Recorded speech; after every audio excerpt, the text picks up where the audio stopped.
बोले हैं कि जो एडमिशन चार्ज है उसको जमा कर दीजिए, ठीक है। एडवांस बोले वो भी जमा नहीं हुआ है आप लोग का, इसको नेसेसरी समझ के जमा कीजिए।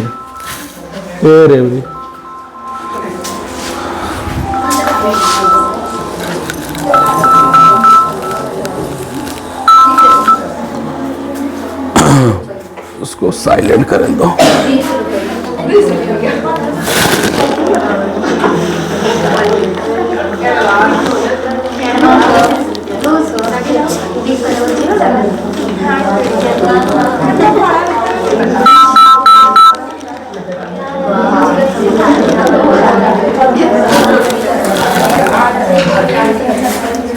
चलिए देखिए, बायो का आपका पहला चैप्टर है ना, उसका नाम है जीवों में जनन। अब जीव क्या है सबको पता है, इंसान हो चाहे पशु हो चाहे पक्षी हो, या फिर अगर हम बात करते हैं कोई अगर विषाणु, जीवाणु, बैक्टीरिया, फंगस कुछ भी हो, सब एक प्रकार का क्या है, जीव है।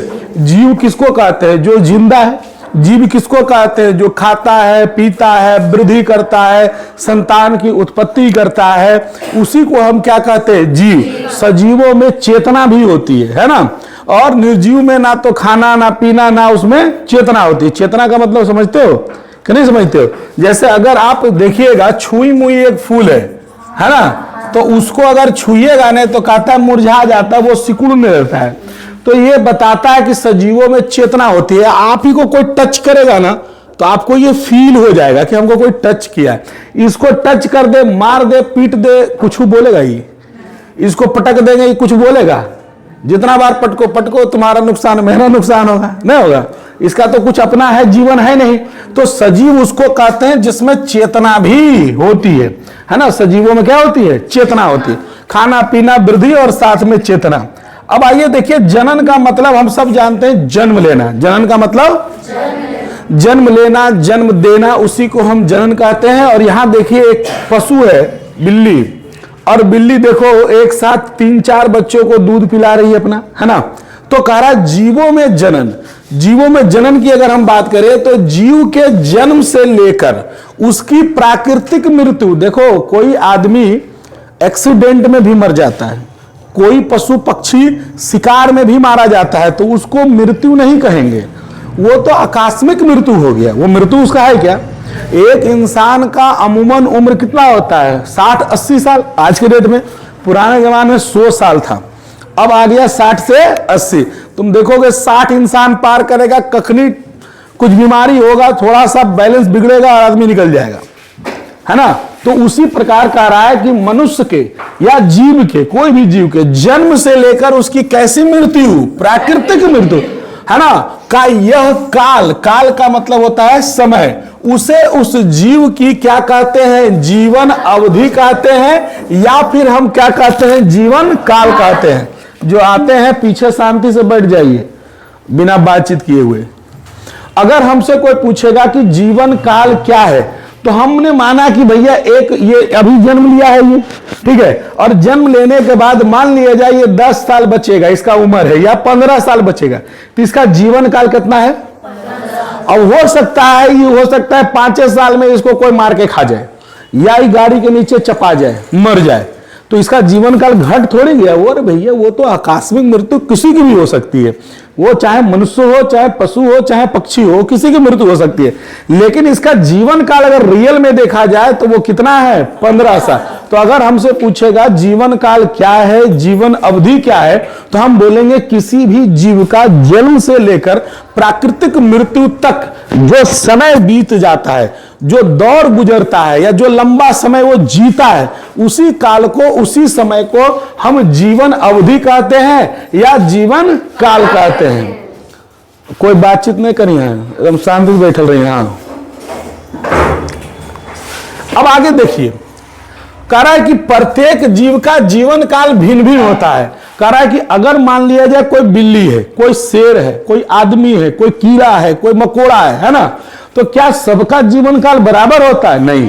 कोई कुछ दिन बचता है, कोई बहुतों दिन बचता है, कोई तो हजारों वर्ष बच जाता है। तो इसीलिए सभी जीवों में जो जीवन काल होता है वो बिल्कुल क्या होता है, अलग अलग होता है। तो प्रत्येक जीव का जो जीवन काल होता है, यानी जितना दिन वो बचता है, उसका वो क्या होता है, भिन्न भिन्न होता है। कुछ जीव तो कुछ ही दिनों तक बचते हैं, मतलब आज पैदा लिया 10 दिन, 5 दिन, 2 दिन, 1 हफ्ता, 15 दिन में खत्म हो गया। और कुछ जीव ऐसा है जो हजारों वर्षों तक क्या हो सकते हैं, जीवित रह सकते हैं। अगर हम उदाहरण के तौर पर तितली ले तो तितली का जीवन काल 1 से कितना है, 2 साल। बस उसके बाद कहानी साफ, मर जाना है उसको। जबकि वहीं एगो आप बरगद का वृक्ष ले लीजिए, या यहाँ सिकोया है, गलती लिखा हुआ, सिकोया वृक्ष है ये, सिकोया। ये वृक्ष 1-2 साल नहीं, 3-4 हजार बरस, मतलब अगर आज लग गया तो मतलब सोच लो कब उमरेगा। अगर जब तक अगर इसको काट देंगे तब तो खत्म हो जाएगा, लेकिन अगर काटे नहीं तो ये हजारों वर्ष तक क्या करता है, जीता है। तो इसीलिए कहा गया कि जितने भी धरती पर जीव हैं सबका जीवन अवधि है और सबका जीवन अवधि अलग अलग है। सब जीव एक जैसे बचते नहीं है, कोई 10 साल, कोई 20 साल, कोई 10 दिन और कोई हजारों वर्षों तक क्या करता है, बचता है। आगे हम देखेंगे, दिया हुआ है कि जीवन अवधि, यह भी कहता है कि जीवन जो अवधि है वो किसी के जीव के आकार पर नहीं निर्भर करता है कि कोई छोटा जीव है तो वो ज्यादा दिन बचेगा, या बड़ा जीव है तो वो ज्यादा दिन बचेगा, और छोटा जीव है तो कम दिन बचेगा। जी नहीं, आकार के आधार पर किसी भी जीव का जीवन काल निर्भर नहीं करता है। अगर ऐसा होता तो कौवा और तोता में बहुत ज्यादा अंतर तो आकार में नहीं है, लगभग दोनों का आकार क्या है, सेम है ना, सेम जी। तो इसमें अगर कौवा को आप देखिए तो बहुत ज्यादा ये नहीं, 15 बरस, माने 15 बरस तक बचता है। वहीं आप तोता को देखिए तो 140 बरस तक बचता है। सोच लीजिए, एक तोता सेम प्रकार का पक्षी है, सेम आकार का पक्षी है, लेकिन कोई ये सोच सकता है कि तोता 140 वर्ष बचे, हमसे ज्यादा इसका जीवन काल है। हाँ, एक चीज पर निर्भर करता है कि जो जीव सांस जितना कम लेगा वो उतना ज्यादा बचेगा। जीवों में, पेड़ पौधों की बात नहीं, जीवों में आप जितना कम सांस लेंगे ना प्रति मिनट, उतना ज्यादा आप क्या करेंगे, ज्यादा बचेंगे। आपको वो कैसे, एक मनुष्य 1 मिनट में कितनी बार सांस लेता है, 72 बार हमारा दिल धड़कता है। तो हमने सांस कितना बार लिया, 72 बार लिया। अब कछुआ देख लो, कछुआ के बारे में अगर जानिएगा तो 1 मिनट में 10 से 12 बस कुतवा हाफते रहेगा पूरा। तो कहने का मतलब कछुआ 300 बरस बचता है। कछुआ कितना बरस बचता है, 300, उससे ज्यादा बच सकता है। और जो जितना धीमे अपने सांस पे अगर कंट्रोल कीजिएगा तो आप भी ज्यादा दिन बच सकते हैं। और जो सांस पर कंट्रोल नहीं करेगा, ज्यादा सांस लेगा एकदम, तो वो ज्यादा दिन बचता नहीं है। इसलिए प्राणायाम, विलोम, अनुलोम ये सब किया जाता है। तो जीवों के आकार पर किसी भी जीव का जीवन अवधि या जीवन काल तय नहीं होता है, वो उसके अलग संरचना होती है, उसका प्राकृतिक बनावट है कि कौन कितना दिन बचेगा। कौवा बचता है 15 बरस और यहां आपका तोता बचता है 140 बरस। और अगर देखें कुछ जीव की कौन जीव कितना कितना साल बचता है, तो उसमें हमारा कुत्ता दिया हुआ है 20-22 बरस, 15 से 20 बरस के बीच में होगा। केचुआ 6 बरस तक बचता है। तोता, यहां गलती लिखा गया, 140 होगा। चूहा दिया हुआ, बिल्ली दिया हुआ है, सबका आपको दिया हुआ है ना। सबका जीवन काल क्या होता है, अलग अलग होता है। इसके बाद देखिए कुछ पक्षी है, उल्लू है ना, 25 साल। देखो यहां तोता, यहां भी गलती दे रही, नेटवर्क पे गलती देता है। कबूतर बहुत ज्यादा दिन नहीं बचता है। सबका जीवन काल क्या है, अलग अलग है। उसके बाद देखिए हाथी का भी दिया हुआ है, कुत्ता का दिया हुआ, क्या बोले, कुत्ता 15 से क्या होता है 20, कहीं 20 दे देगा, कहीं 22 दे देगा। तो ये मान के चलिए उसको हम 5 वर्ष आगे या क्या रखेंगे, पीछे, वो ये उसका रेशियो होता है। तो इस ढंग से उसका जीवन काल क्या होता है, चलता है। जानवर में भी देखिए दिया हुआ है, अलग अलग जानवरों का अलग अलग जीवन काल आपका दिया हुआ है। कुछ का देखो कंगारू का दिया हुआ है, जेब्रा का दिया हुआ है, कैमल का दिया हुआ है, लायन का दिया हुआ है। लायन 8 से 16 बरस, वहीं तुम्हारा अलग अलग जीव का जीवन काल क्या है, अलग अलग है। सब जीव एक दिन एक जैसा बचता नहीं है, उसका अपना अपना तरीका होता है। अब देखिए आगे आपका दिया हुआ है कि जीवों की जीवन अवधि चाहे जो हो, लेकिन जीवन का अंत क्या है? जो इस धरती पर जन्म लिया है वो मरेगा, सिवाय एक के। एक जीव ऐसा है जो कभी मरता ही कभी नहीं मरता है। अभी तक तो सुने होंगे कि सब जीव मर जाता है, और अभी तक जैसे आप 9वां में पढ़े 10वां में पढ़े, लेकिन इसी का था विस्तार से समझिए कि अभी तक आपने जो पढ़ा है कि भैया जो जन्म लिया वो क्या होगा, मरेगा, लेकिन एक जीव ऐसा है जो मरता ही नहीं है। जितने जीव हैं सारे मरेंगे, लेकिन इस धरती पर जितने एक कोशिकीय जीव हैं, जिनके अंदर एक ही सेल है, एक ही कोशिका है, वो सारे जीव मरते नहीं है। जैसे हम बात करते हैं किसका, अमीबा का, युगलिना का, पैरामीशियम का, ये सब 10वां में पढ़े होंगे आप लोग। तो ये ऐसे जीव हैं कि मरते नहीं है। ये करता क्या है कि ये एक अमीबा मान लिया जाए। अमीबा का कोई आकार नहीं होता है, पहला जान जाइएगा, अमीबा का कोई आकार नहीं होता है। अगर यहां पर इसका केंद्रक है बीच में, तो ये धीरे धीरे धीरे क्या करेगा, बड़ा हो जाएगा, ऐसे ऐसे बड़ा हो जाएगा। कहां गया वो?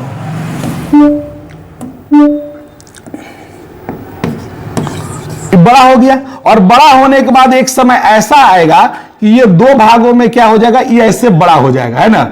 ये जो छोटा था ये क्या हो जाएगा, बड़ा हो जाएगा, और ये क्या हो जाएगा, क्यों भाग रहे हो,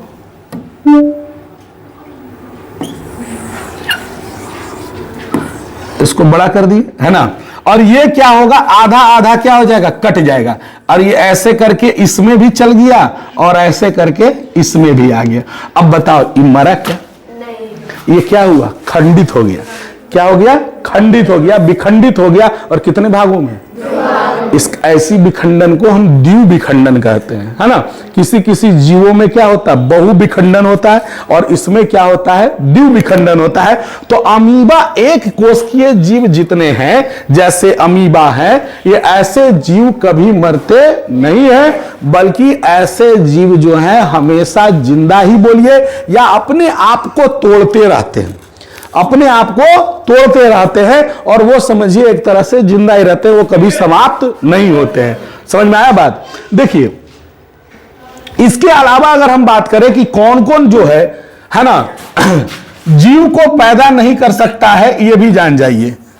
हमारे यहां देखिए जन्म जो करते हैं मनुष्य करते हैं, पशु पक्षी करते हैं, लेकिन अमूमन माना जाता है कि किन्नर समझते होंगे, है ना, किन्नर बोलते हैं देहात में, इसको हम लोग गांव में देहात में हिजड़ा भी कह सकते हैं, इसको नहीं कहता है, अमूमन शिकायत ऐसे बोल देते हैं लोगों, है ना।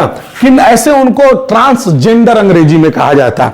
ऑप्शन अब आता है फॉरम में, मेल, फीमेल या ट्रांस।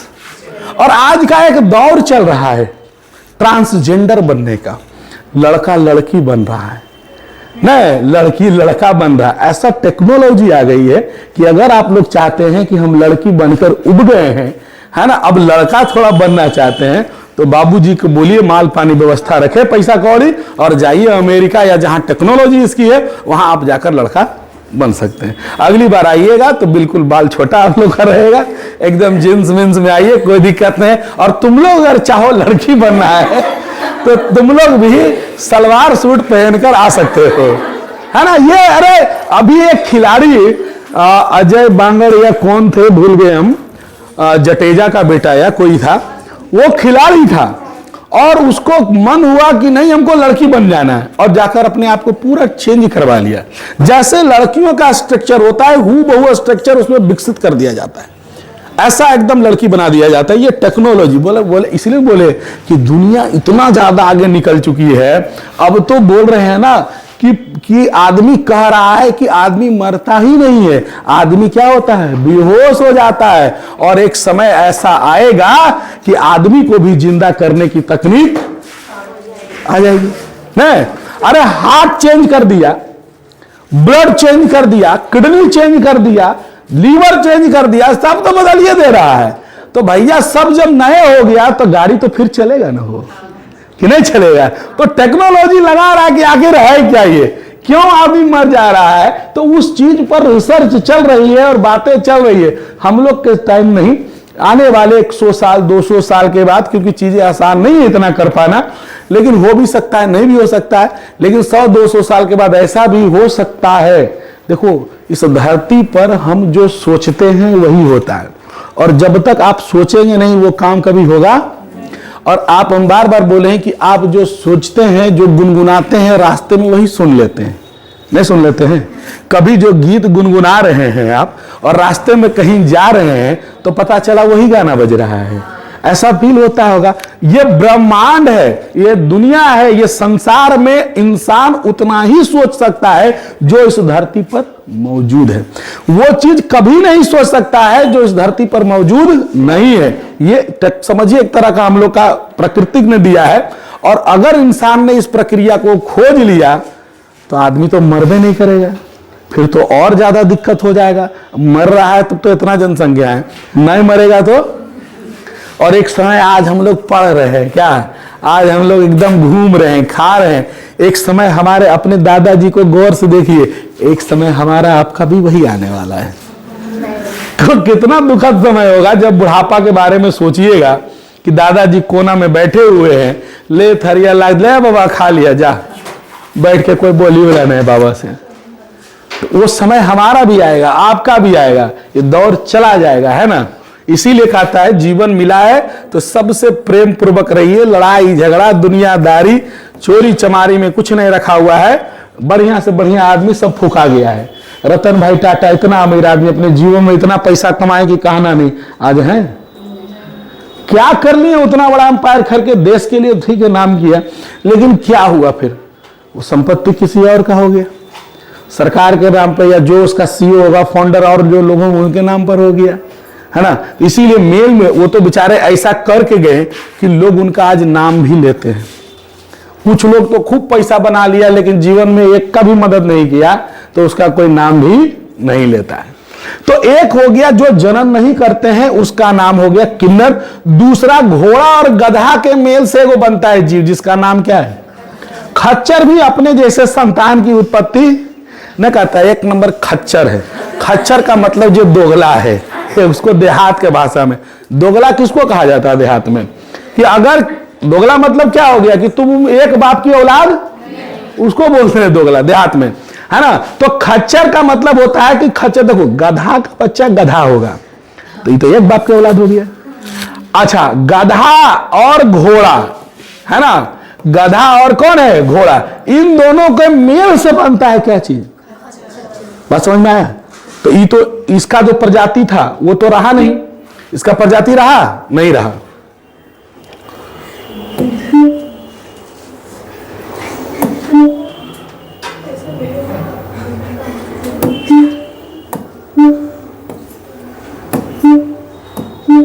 काय भाग बैक हो जाएगी अपने जी।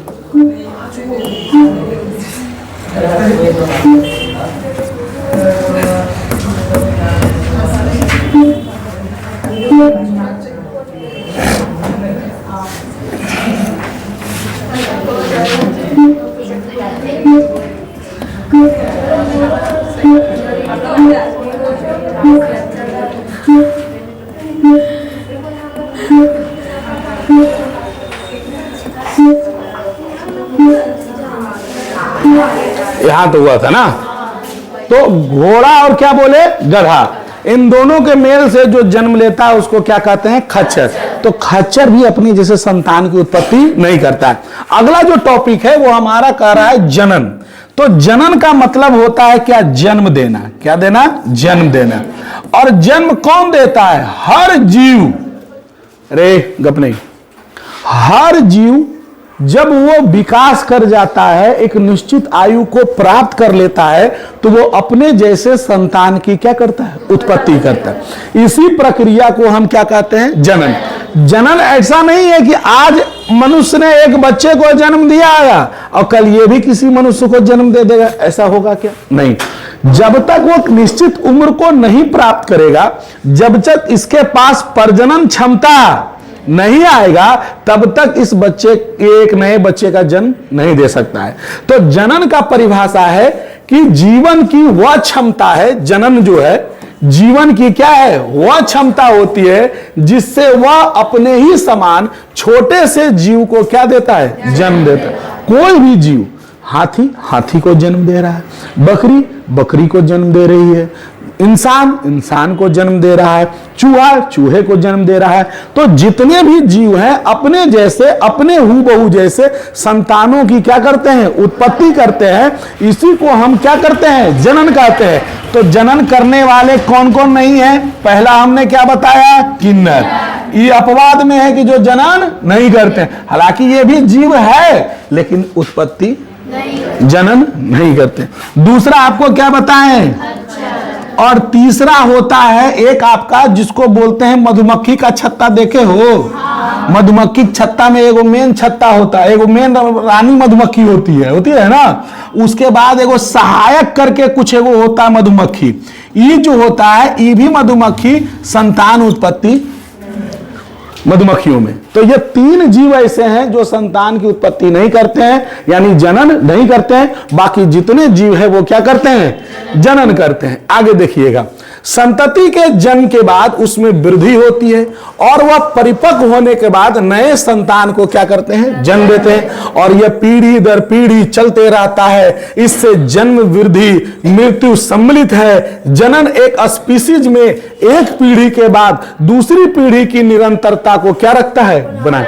जैसे कहने का मतलब हुआ कि एक बच्चा जन्म लिया, उसमें वृद्धि होगा, फिर वो और बढ़ेगा, फिर वो और बढ़ेगा और बढ़ेगा, ये ऐसे वृद्धि होते जाएगा। और जब एक निश्चित उम्र आ जाएगा तो ये अपने जैसे संतान की फिर क्या करेगा, और ये लगातार मृत्यु तक क्या होता है, चलते रहता है। तो जितने जीव हैं उनमें एक लक्षण होता है, विशेष लक्षण होता है कि वो लगातार वृद्धि और विकास करते हैं और एक निश्चित उम्र के बाद अपने जैसे संतान की क्या करते हैं, उत्पत्ति। और ये पीढ़ी दर पीढ़ी चलते रहती है। हमारे दादा थे, हमारे पिताजी हैं, तो पिताजी किससे जन्म लिए, दादाजी से।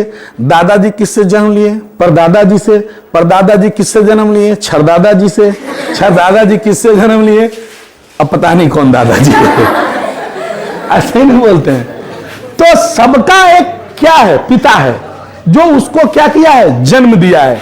तो इसीलिए, और ये जरूरी भी है क्योंकि आपका वंश तैयार रहता है, आगे पीढ़ी चलते रहती है, पीढ़ी दर पीढ़ी ये बढ़ते रहती है। और इससे क्या होता है, अगर मान लिया कौवा है और कौवा जन्म ना दे बच्चे को, तो आने वाले टाइम में कौवा की प्रजाति विलुप्त हो जाएगा। हिरन है, हिरन बच्चे को जन्म ना दे तो हिरन इस धरती से।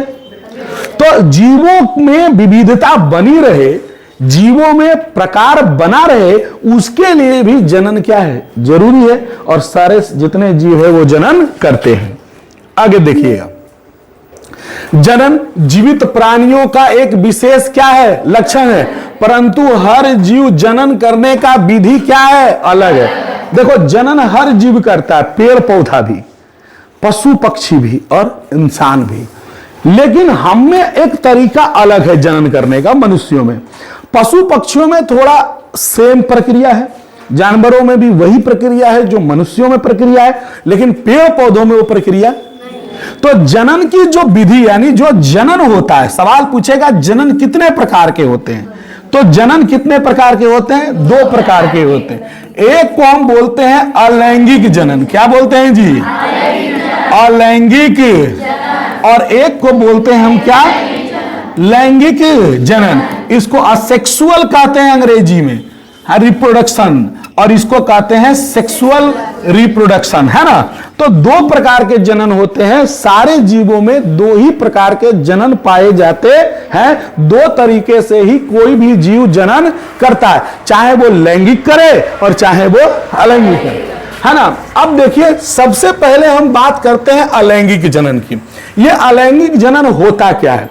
अलैंगिक जनन का मतलब होता है जिसमें, अगर आप देखिएगा हम इंसानों में, तो हमारे इंसानों में एक चीज है कि एक पुरुष चाहिए और एक क्या चाहिए, स्त्री चाहिए। चाहिए कि नहीं चाहिए?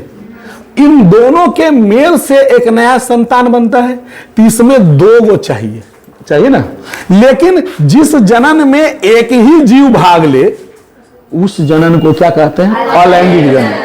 कोई भी जीव एक ही जीव भाग लेता है उसी जनन को हम अलैंगिक जनन कहते हैं। और कई प्रकार के जीवों में अलैंगिक जनन ही होता है, यहां तक कि पेड़ पौधों में भी अलैंगिक जनन पाया जाता है।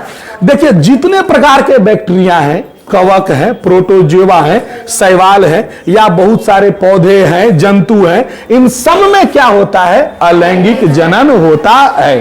करा इस प्रकार के जनन में केवल कौन भाग लेता है? एक जनक, या तो स्त्री या तो दो का वहां जरूरत नहीं है।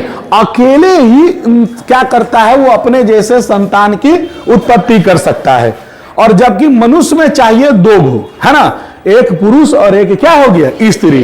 कर रहा इस प्रकार से प्राप्त संतति को आनुवांशिक रूप से समान तो होते ही है और साथ में, है ना, आपस में भी क्या होते हैं? समान होते हैं। और इस प्रकार का जो जनन होता है और उससे जो भी जन्म लेता है उसे हम बायोलॉजी में एक पुंजक भी कहते हैं। जितने भी इस प्रकार से जन्म लेंगे उनमें बिल्कुल समानता होगी। जैसे अलुए को काट के अलुए रोप दिया, ओवरऑल नया कुछ चाहिए नहीं चाहिए, कुछ दूसरा आया उसके साथ, अलुआ के आलूनी तो नहीं आया। ऐसा है क्या है? अरे हमारे में पुरुष के साथ स्त्री की जरूरत है, स्त्री के साथ पुरुष में। अलुआ कौन बेचारा स्त्रीलिंग पुल्लिंग ढूंढने जाएगा? अलुआ को देख के बताएगा ये स्त्रीलिंग है पुल्लिंग है, बेचारा परेशान हो जाएगा, है ना। अब अच्छा है वो सब ठीक है, आलू में स्त्रीलिंग पुल्लिंग। स्त्री के बिना जीवन बड़ा, भले इंसान को जरूरत पड़ता है स्त्री का, लेकिन घर में जब स्त्री आएगी ने तो तुमको जीना आराम कर देगी। काहे? बचपन में सुनो बचपन में वो माँ बाप का डांट सुनती है, एने जाओ ओने ने जाओ, उसको कोई आदमी आगे जाने नहीं देता है।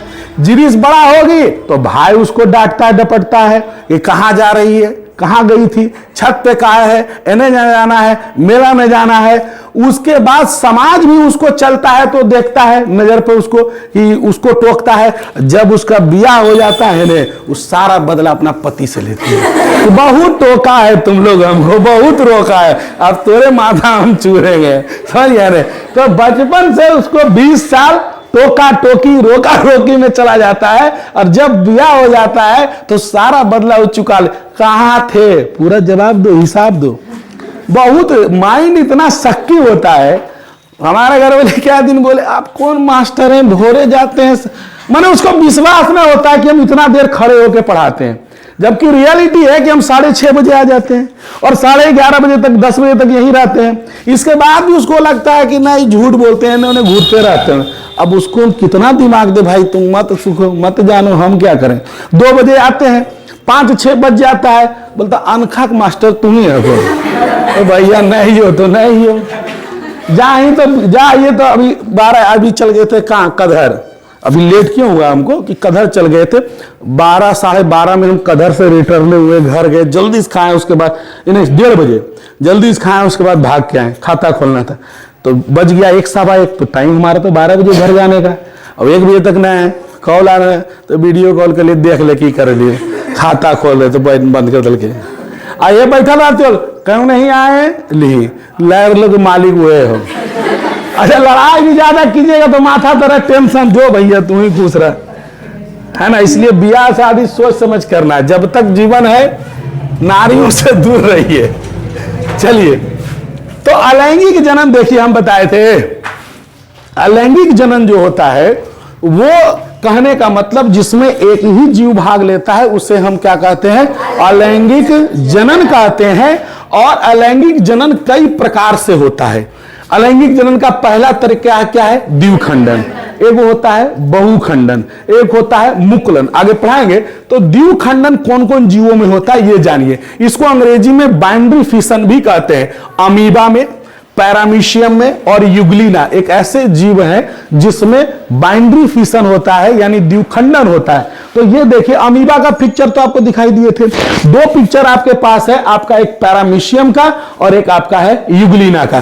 ठीक इसी में उसी प्रकार का कंस्ट्रक्शन रहता है, उसी प्रकार का बनावट रहता है जैसे किसमें रहता है? अमीबा में। और वो धीरे धीरे अपने आप को बड़ा करते हैं और बीच से क्या कर देते हैं? ब्रेक कर देते हैं और फिर 2 भाग में क्या हो गया? तो 1 से कितना हो गया? तो जनन हो ही नहीं गया भाई। 2 से कितना हो गया? तो जनन तो हो ही गया, लेकिन इस जनन में उसे किसी बाहरी जीव की आवश्यकता नहीं पड़ी। वो अपने शरीर में इस तरह का कंस्ट्रक्शन, डेवलपमेंट स्ट्रक्चर कर चुका है कि वो अपने ही से अपने जैसे संतान की उत्पत्ति कर सकता है। उत्पत्ति इट मीन्स यहां पर उत्पत्ति खंडन द्वारा हो रहा है। कोई गर्भ से जन्म देता है, कोई अपने आप को 2 भाग में टूटकर जन्म दे रहा है, तो इसको हम कहते हैं क्या चीज? द्विखंडन। जब कोई जीव अपने आप को 2 भागों में तोड़ ले तो ऐसी प्रक्रिया को द्विखंडन कहते हैं। और द्विखंडन किसमें किसमें होता है? अमीबा में होता है। द्विखंडन पैरामीशियम में होता है। और द्विखंडन किसमें होता है? युगलिना में होता है। ठीक है, यहां तक कोई दिक्कत समझ में आया? जीवन अवधि, पहली बात, कोई भी जीव जन्म से लेकर उसकी प्राकृतिक मृत्यु तक का जो भी समय होता है उसे जीवन काल या जीवन, हर जीव का जीवन काल, जीवन अवधि अलग अलग होता है। और कि जीवन अवधि किसी का किसी आकार पर निर्भर नहीं करता है। जनन का मतलब होता है कोई भी जीव अपने जैसे संतान की क्या करना है, उसे हम क्या कहते हैं? जनन कहते हैं। और जनन कितने प्रकार के? और जनन कौन नहीं करते हैं? 3, खच्चर और किन्नर और सहायक मधुमक्खी। और जनन कितने प्रकार के? लैंगिक और अलैंगिक। में पहला विधि कैसे होता है? द्विखंडन। इसमें जीव अपने आप को 2 भागों में तोड़ लेते हैं। बाकी हम लोग आगे पढ़ें।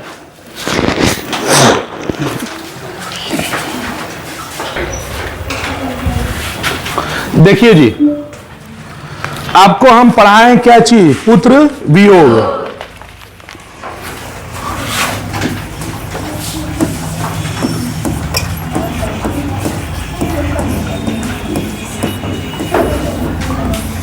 ठीक है, पुत्र वियोग। इसको लिखने वाली कौन थी भैया?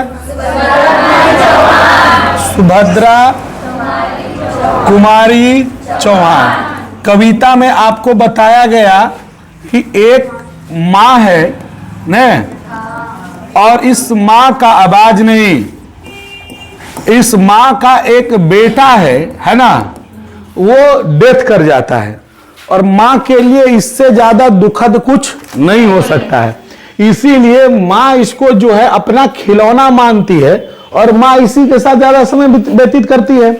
तो मां अब रोती है कि भैया पूरा विश्व एंजॉय कर रहा है, पूरा विश्व खुश है, और मेरा बेटा अभी तक मेरे पास नहीं आया, मेरा खिलौना अभी तक मेरे पास नहीं आया। फिर ये भी कहती है कि इस बच्चे के लिए हम क्या नहीं किए, पूजा किए, पाठ किए, कहीं दूध, कहीं नारियल, कहीं बतासा, सब चढ़ाए, है ना। इसके हम बचाने के लिए, ठंडा से बचाने के लिए इसको कभी गोद से नहीं उतारते थे। जरा सा बीमार हो जाता था तो रात रात भर हम जाकर देखते थे, इसके बावजूद भी मेरा बच्चा नहीं बचा। उसको लगता था कहीं से मेरा बेटा आ जाता, हम उसको गोद में लेकर खिलाते, समझाते कि हमको माँ को छोड़कर बेटा मत जाना। ये माँ को भी मालूम था कि जो जाता है वो लौट कर, लेकिन माँ का दिल ऐसा है कि उसको लगता है कि शायद कोई चमत्कार हो जाए और वो बच्चा मेरे पास आ जाए। तो ये कविता का अगर हमसे पूछेगा भावार्थ, इस कविता का क्या अर्थ है, इस कविता में आप क्या समझते हैं, इस कविता का अर्थ लिखें, तो आराम से हम चाहेंगे तो 8-10 लाइन में लिख सकते हैं कि ये जो कविता है सुभद्रा कुमारी चौहान द्वारा लिखी गई है। इस कविता में एक माँ अपने बेटे के गुजर जाने पर दुख प्रकट करती है, वो रोती है, बिलखती है, उसे लगता है कि पूरा संसार, पूरा विश्व उल्लास में छाया है और उसका बेटा छिन गया है। और वो बेटा, जिस बेटे को कभी उसने ठंड ना लगे इसलिए गोद से ना उतारा, थोड़ा सा बीमार पड़ा इसीलिए वो हमेशा रात रात भर उसको जाग कर देखी है, उस बच्चे के लिए हर देवी देवता को पूजी है ना, इसके बावजूद भी वो बच्चा बचा नहीं। तो इस कहानी, इस कविता में एक मां का प्रेम, बेटे के प्रति कितना प्रेम होता है, वो बेटे को कितना चाहती है, इस प्रेम को दिखाया गया है। और ऐसे प्रेम को हम हिंदी में वात्सल्य प्रेम कहते हैं। क्या कहते हैं?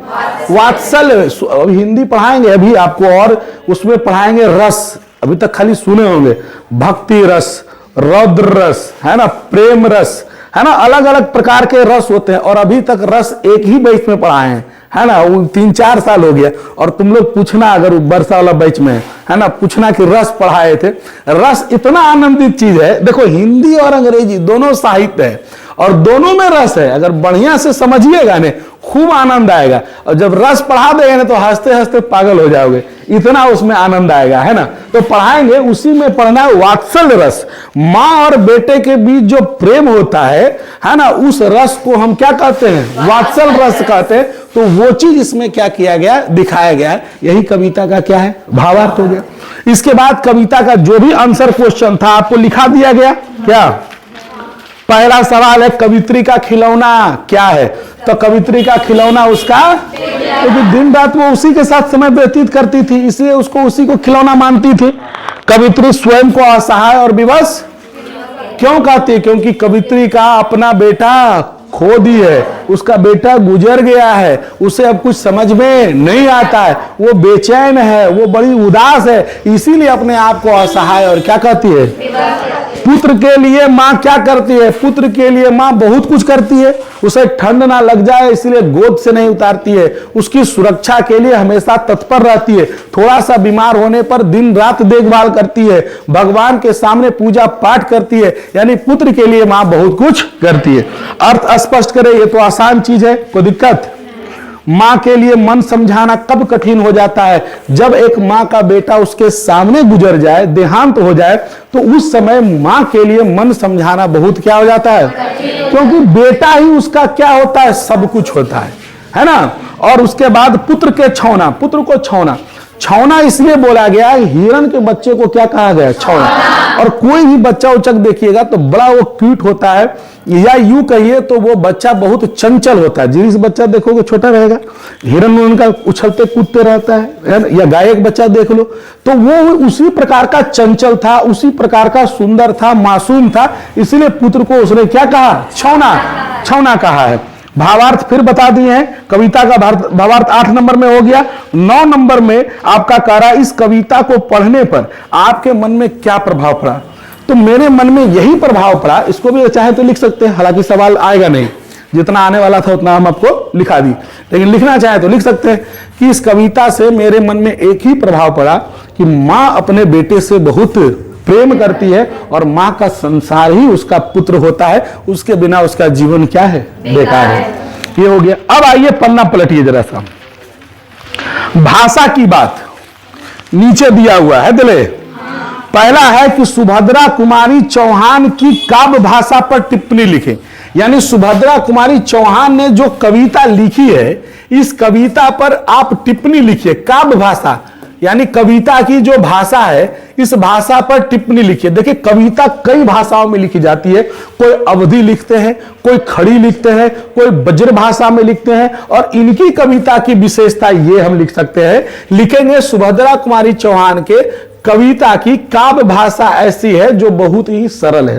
जो आम बोल चाल वाली जो भाषा होती है, उसी बोल चाल भाषा को कविता में भी क्या किया गया है? प्रयोग किया गया है। इसीलिए पाठकों को समझने में कोई परेशानी नहीं। और कोई कोई कविता ऐसा होता है कि लिख देगा ऐसा कि उसका अर्थ निकलेगा दूसरा।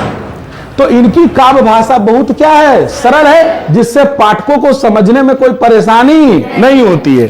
उसके नीचे देखिए, कविता में सर्वनाम को चुनिए। तो सर्वनाम किसको कहते हैं भाई?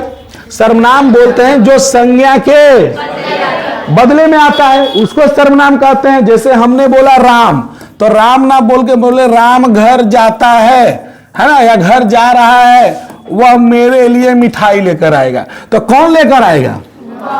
राम लेकर आएगा। लेकिन राम के बदले हमने क्या प्रयोग किया? वह। तो वह को ही प्रोनाउन या हिंदी में क्या कहते हैं?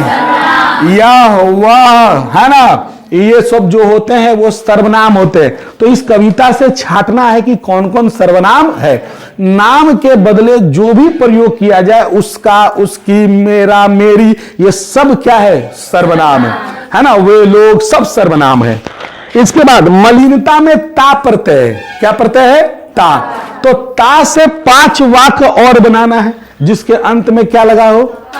बताइए क्या होगा? पहला कोमलता, उसके बाद नवीनता हो जाएगा, और सोचिए बहुलता हो जाएगा, नहीं हो जाएगा? तो आप आराम से जिसके अंत में क्या लगा देना है? ता, और इधर एक वर्ड जोड़िए और आराम से एक नया वर्ड आपका क्या हो गया? तैयार हो गया। तो 5 वर्ड लिखना कोई भारी है? आसान है। आगे बढ़िए। देखिए ये इसके विपरार्थक शब्द लिखे। विपरार्थक का मतलब होता है उल्टा। तो इसमें मलिनता, मलिन का मतलब थोड़ा गंदा होता है, मलिन का मतलब उदास होता है। तो मलिन का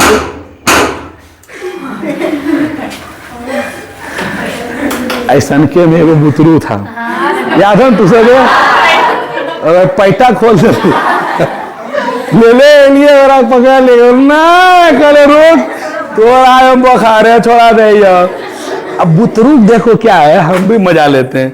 बुतरूक लगता है क्या है, पढ़ा लो चल पीट के चले गए, अगलो पीट पाट के खुश हो गए सब नहीं। जैसे हम लोग छोटा थे तो रिक्शा ठेला जो चलता था और अब जाके लटक जीती रही से और देख तो लगे तो भाग गलिए, अरे हम तो लटक गए उतना दूर चल गए लगे ना।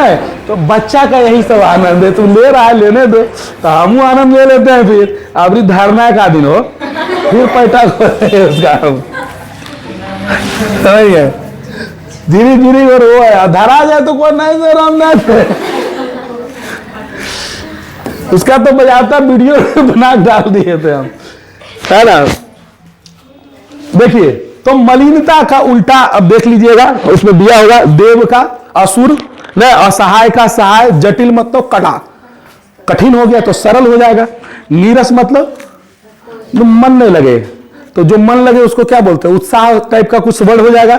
उसी प्रकार कठिन का आसान हो जाएगा, विकल का सकल हो जाएगा। अब आइए नीचे दिया हुआ है मुहावरों का अर्थ स्पष्ट करें, ये भी आपकी किताब में होगा व्याकरण में। आंखों में रात बिताना वाक्य बना लीजिएगा, बन जाएगा कि नहीं बनेगा। उसके बाद देखिए समानार्थी शब्द लिखे, समानार्थी को बोलते हैं हिंदी में पर्यायवाची।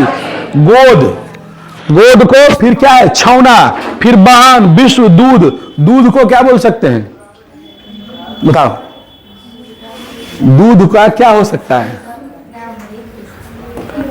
दूध एक प्रकार का पेय पदार्थ है, तो पेय भी बोलते हैं इसको, है ना। या दूध को अमृत बोल सकते हैं क्या, नहीं बोल सकते हैं, देख लेना दूध का होगा।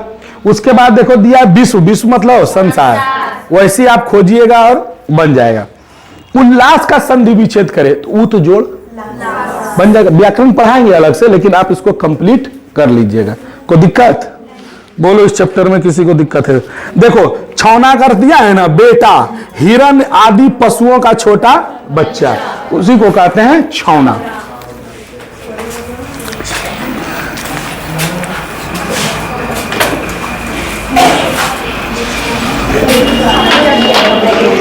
अब कहानी पढ़ाना है इन्हें को, ठीक है। कितना टाइम हुआ है? 3 14 15। अच्छा ठीक है, तो कोई बात नहीं, बहुत हो गलो बायो हो गलो, हिंदी कंप्लीट हो गलो।